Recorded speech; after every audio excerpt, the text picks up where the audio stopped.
आसान नहीं होता जब आपके जो सहयोगी हों उन्हें की युद्ध नीति से अलग जाकर अपनी रणनीति को लेकर आगे बढ़ने का जज्बा दिखाएं। वो भी तब जब आपके पास कोई बड़ी सैन्य शक्ति भी नहीं है। लेकिन नेताजी सुभाष चंद्र बोस ने इसे अंजाम दिया, ये जानते हुए भी कि युद्ध जीतने के लिए जर्मन हर हद पार कर सकते हैं। सुभाष ने अपनी नीति को नहीं छोड़ा। मेरी लड़ाई सिर्फ आक्रोश भर नहीं है, मैं इस लड़ाई से मनोवैज्ञानिक जीत भी चाहता हूं। मंत्रणा के दौरान वो अपनी रणनीति के पीछे की मंशा को सामने रखने से हिचकिचाते नहीं हैं। अभी भारत में लोग सिर्फ अनशन और कपड़े जलाकर अपना विरोध प्रकट करने तक सीमित नहीं हैं।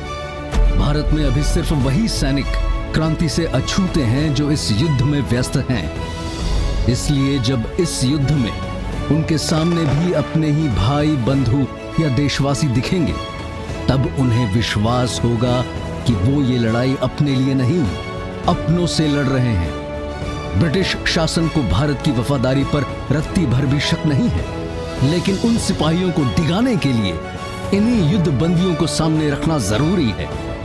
जमीनी स्तर पर और पहले मोर्चे की लड़ाई में यही रणनीति कारगर साबित होगी। अगर अपनी सैन्य शक्ति के सहारे अंग्रेजों की ट्रेन व्यवस्था ध्वस्त कर देते हैं, टेलीफोन सेवा से लेकर बिजली और रसद सामानों की आवाजाही रोक देते हैं, तो अंग्रेज बुरी तरह बिखर जाएंगे, क्योंकि इन सब के बिना सिपाही भी उनका साथ नहीं देना चाहेंगे। भारत की तरफ से जो सबसे ताकतवर टुकड़ी थी, उन सभी को ब्रिटिश शासन ने पहले ही अफ्रीका, मिस्र, इराक और ईरान में भेजकर खत्म किया, और जो बचे कुचे थे उन्हें बर्मा, सिंगापुर की लड़ाई में झोंक चुके थे। अभी सैन्य संख्या बहुत होने के बावजूद भी उतनी काबिल नहीं थी, क्योंकि चर्चिल की भी सोच थी कि भारतीयों के हाथों में आधुनिक हथियारों को नहीं देना चाहिए। चर्चिल के मुताबिक भारतीय सैनिकों को इतना काबिल नहीं बनाना कि वो कल कोई गलती करें और हमें ही उल्टा नुकसान पहुंचाएं। सुभाष इसी उलटफेर को अपने तरीके से सच साबित करना चाह रहे थे। अभी अगर ब्रिटिश शासन के पास 3 लाख भारतीय सैनिक और 60,000 सैनिक भी हैं, फिर भी इन सभी को युद्ध में नहीं उतार पाएंगे, और अगर उतार भी दिया तो भी सारे भारतीय सैनिक अपनी जान नहीं दे देंगे। इस लड़ाई में वो हमें ज्यादा देर तक भले रोक लेंगे, लेकिन फिर अपनी आंतरिक सुरक्षा का क्या करेंगे? बात यह भी थी कि उत्तरी अफ्रीका से बढ़ते हुए भारत से पहले मध्य एशिया भी एक ऐसा भाग है जहां जर्मन सेना के साथ इटालियन सेना ने भी कोई कसर नहीं छोड़ी थी। ब्रिटिश शासन को पता था कि मध्य एशिया में तेल के कुओं पर कब्जा होना बड़ी जीत हो सकती है, इसलिए उसकी रखवाली के लिए उन्होंने ब्रिटिश भारतीय सेना को वहां तैनात कर रखा था। और 1942 के बीतते बीतते क्या हश्र होगा, ये सिर्फ 2 बातों पर निर्भर था। पहला कि क्या फील्ड मार्शल रोमेल को मिस्र में जीत मिलेगी, और दूसरा कि स्टालिनग्राड में जनरल पॉलस क्या करेंगे। अगर जर्मनी ये दोनों जगह पर हारेगी तो ब्रिटिश शासन के जान में जान आ जाएगी, लेकिन कहीं जीत गई तो ऐसी सूरत में इराक, ईरान में अपना परचम लहराते हुए वो टर्की और सीरिया को मजबूर कर देंगे, जिससे कि आगे के रास्ते साफ हो। सुभाष के लिए ये समीकरण बहुत ही कारगर होने वाले थे। इसलिए जब बलोटा और वेस्टफेल की मौजूदगी में पेशावर कमांड सेक्टर में मेजर ढिल्लों ने पूछा कि कहीं अपनी जीत का श्रेय जर्मनी न ले ले, तो सुभाष के चेहरे पर मुस्कुराहट आ गई थी। हालांकि वो दोनों ये जानना चाहते थे कि स्टालिनग्राड में पॉलिस को बेमिसाल जीत मिलने के बाद भी सुभाष ने भारत में आगे बढ़ने के लिए रोमेल की तरफदारी क्यों की। इससे पॉलिस नाराज भी हुए थे, क्योंकि उन्हें रूस से इराक, ईरान और अफगानिस्तान में मोर्चा संभालने की जिम्मेदारी दी गई थी। सुभाष ने इसके पीछे की रणनीति बताई। पहली तो यही थी कि सुभाष अपनी भारतीय सेना को सामने लाना चाहते थे, जिससे कि ब्रिटिश सेना में भर्ती भारतीय सिपाहियों को आगे बढ़ने में झिझक हो। और दूसरी थी, पॉलस ने जिस तरीके से रूस में काम किया, वो नहीं चाहते थे कि भारत में भी वैसा कुछ हो। इसके लिए उन्होंने जबरदस्त तर्क रखे थे। जिस तरीके से रूस में बमबारी हुई है, वो युद्ध के नाम पर आतंक है। जहां नागरिक भूख से तड़प रहे हैं, कैदियों को रूस की कड़कड़ाती ठंड में खुला रखा गया है। ये सब मौत की सजा से बदतर है। रूस में जर्मन सेना ने बुरी तरीके से अपनी शक्ति का प्रदर्शन किया है, लेकिन इसी सेना ने फ्रांस में ऐसा कुछ नहीं किया, और ना ही रोमेल के नेतृत्व में इन्होंने उत्तरी अफ्रीका में ऐसा कुछ किया।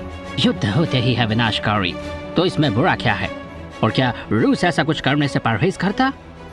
हर लड़ाई एक ही तरीके से नहीं लड़ी जाती, और भारत के मामले में तो बिल्कुल भी नहीं। भारत में आमने सामने कोई दुश्मन नहीं होगा जिन पर बिना सोचे समझे बस गोली बरसाना है और उनको कैद कर उन पर जातियां करनी है।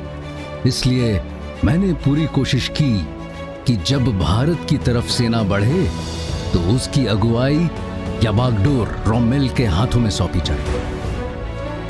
एक बात ये भी थी कि सुभाष जानते थे कि अगर ब्रिटिश शासन किसी भी कारणवश ब्रिटिश भारतीय सेना की ईमानदारी पर शक करते हुए उन्हें युद्ध में आगे नहीं करेगी, तो बिना एक गोली चलाए हर हाल में ब्रिटिश की हार है। और भारत में भी जर्मन क्रूरता की चर्चा जोरों पर थी, इससे सभी वाकिफ थे। 2 अक्टूबर 1942 को कर्नल ईरान के Persian gulf command camp office में कमांडर इन चीफ की नजर एक रिपोर्ट पर थी। यहां अभी कुछ देर पहले ही लेफ्टिनेंट कर्नल विलियम हार्डिंग आए थे। चीफ ने रिपोर्ट सामने करते हुए कहा कि युद्ध के परिणाम तो निराशाजनक थे। वो जानते थे कि जमीनी हालात अच्छे नहीं हैं, इसलिए वो जवाब ढूंढ रहे थे। जवाब यही था कि ब्रिटिश सेना ना तो रोमेल को रोक पाए और ना ही रूसी सेना जर्मन सैनिकों का सामना कर पाए थे। एक तरफ रूस इराक सीमा पर लड़ाई थी और दूसरी तरफ से सीरिया इराक सीमा पर, जिससे ब्रिटिश सेना कमजोर पड़ गई। इसके पहले वाले विश्व युद्ध में भी उन्होंने ब्रिटिश भारतीय सेना का सहारा लिया था, लेकिन इस बार उन्हें वो परिणाम नहीं दिख रहा था। इसकी जड़ थी नेताजी सुभाष चंद्र बोस की वो फौज जो उन्होंने 30,000 युद्ध बंदियों के माध्यम से बनाई थी। ब्रिटिश सैन्य विभाग इस बात से परेशान था कि सुभाष ऐसी कौन सी पट्टी पढ़ाते थे कि जो युद्ध बंदी थे वो उसकी फौज में शामिल हो जाते थे। ब्रिटिश सैन्य विभाग को ये नहीं समझ आ रहा था कि अचानक से भारतीय सिपाहियों में लड़ाई से पीछे हटने का मन कैसे करने लगा, या वो युद्ध में हारने के बावजूद भी निराश क्यों नहीं हो रहे थे। दरअसल सुभाष बोलने में माहिर थे और वो रेडियो के माध्यम से अपने संदेश को प्रसारित करते थे, जिसमें वो भारतीय सिपाहियों की अंतरात्मा को जगाने की कोशिश करते थे। वो मेगाफोन से भी अपने संदेशों को भेजा करते थे, जिससे कि मानसिक लड़ाई भी जीती जा सके। इसके अलावा ब्रिटिश सैन्य विभाग में जहां जहां भारतीय सैनिक तैनात थे वहां हवाई जहाजों से पर्चे छोड़े जाते थे, जिनमें अंग्रेजों के खिलाफ खड़े होने और एकजुट होने की बात होती थी। सुभाष अपने तरीके से ये संदेश देते थे कि लड़ना है तो अपनी आजादी के लिए लड़ो, ना कि आगे की गुलामी को कायम रखने के लिए। इसका खामियाजा ये हो रहा था कि अधिकतर सैनिक युद्ध करने से पीछे हट जाते थे या फिर आत्मसमर्पण कर देते थे। उन्हें यह विश्वास दिलाया जाता कि उनके साथ कोई ज्यादती नहीं होगी, युद्धबंदी के तौर पर भी इज्जत बरती जाएगी। जहां उन्हें रखा जाता, सुभाष पहुंचकर उनके जमीर को झकझोर देते थे। इसलिए ब्रिटिश शासन भी कहीं ना कहीं मात खा रही थी। इससे निपटने का हल कहीं नजर नहीं आ रहा था। ये भी विडंबना थी कि ब्रिटिश सेना में 3/4 भारतीय सिपाही थे। ऐसे में अगर कुछ आत्मसमर्पण करें, कुछ मारे जाएं और कुछ युद्ध ना लड़ें, तो सैन्य शक्ति का भविष्य क्या होगा। मसला ये भी था कि जर्मनी ने अफगानिस्तान को भरोसा दिलाया था कि अगर वो उनका साथ दे और आगे का रास्ता साफ करे तो अगले 30 सालों के लिए जर्मनी उन्हें रूस और ब्रिटिश आतंक से बचाएगा। इराक, ईरान, टर्की में अंग्रेजों की सभी व्यवस्थाओं को नष्ट कर दिया गया था, जिससे उनकी पूरी रणनीति चरमरा रही थी। स्टालिनग्राड में मिली भारी चोट से रूस भी उभरने में लगा था। वो भी अपना आक्रामक रवैया छोड़कर सैन्य शक्ति को जुटाने में लगा था। इसलिए कमांडर इन चीफ ने फैसला लिया कि भारत अफगान सीमा पर युद्ध को उलझाए रखा जाए और दूसरी तरफ से समुद्री हमले की तैयारी की जाए।